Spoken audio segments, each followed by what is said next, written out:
It's the hottest dish in the streets. It's what everyone's talking about on Facebook. Twitters and Facebooks and all that stuff. It's time for Big Tigger's Trending Topics on V103. Yep, party people in the place to be. Time for the Trending Topics. A lot of bodyguard action going on here. It was all good just a week ago.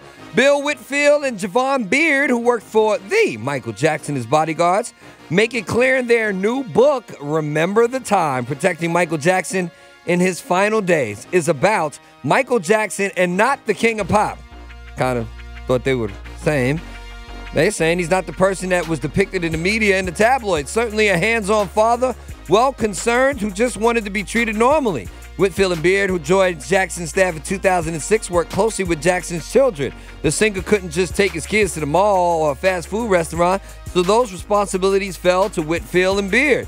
Regarding Michael's health, it was clear he was older and a bit less agile than in his Billie Jean days, and it was well known that he suffered sleep issues that led to his fatal dependence on anesthesia as a sleep aid. But they say his staff was unaware of the severity. Beard says that Jackson, when he couldn't sleep, would rehearse in the studio, and that his problems may have stemmed from a life of frequent travel and time zone change. They also added that the This Is It tour, announced in early 2009, was a real challenge to Jackson. Quote, he was a true performer, not someone standing in front of a microphone. He was all over the stage. The crowd would have expected that. Was he prepared to do that physically in 2009?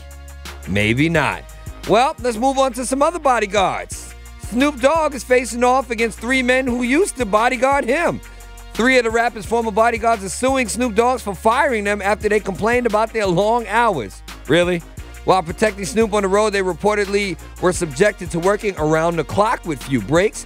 They say the long hours caused them to get just 3 hours of sleep some nights. The trio also say shoddy bookkeeping caused them to miss out on overtime pay.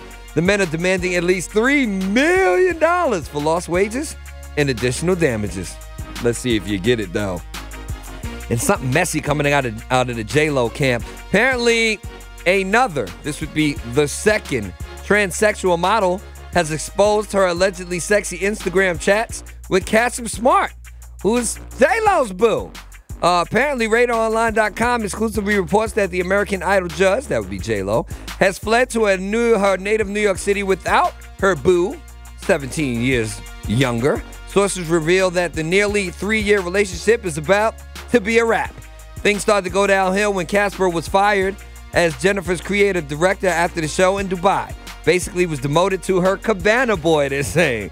Apparently, Nick, somebody said that this is the second affair he's had with a transsexual model, and she's just about done with all of that. And she's in New York getting ready to perform for the first time in her 15-year music career in my native and her native borough of the Bronx. A free concert for fans in lieu of her new album coming out, AKA, which comes out next week. So that's today at 5 p.m. in the Bronx. Shout out to J-Lo for bringing the party back to the whole neighborhood. That's a very, very good look. Stop. That's going to do it for the Trending Topics, ladies and gentlemen, boys and girls. You go to v-103.com if you miss any part of the conversation, because you can not only listen to it, you can see I don't really have no bodyguard's face. Do I need him? Or no? Atlanta Dream tickets in your forecast immediately after this on V103.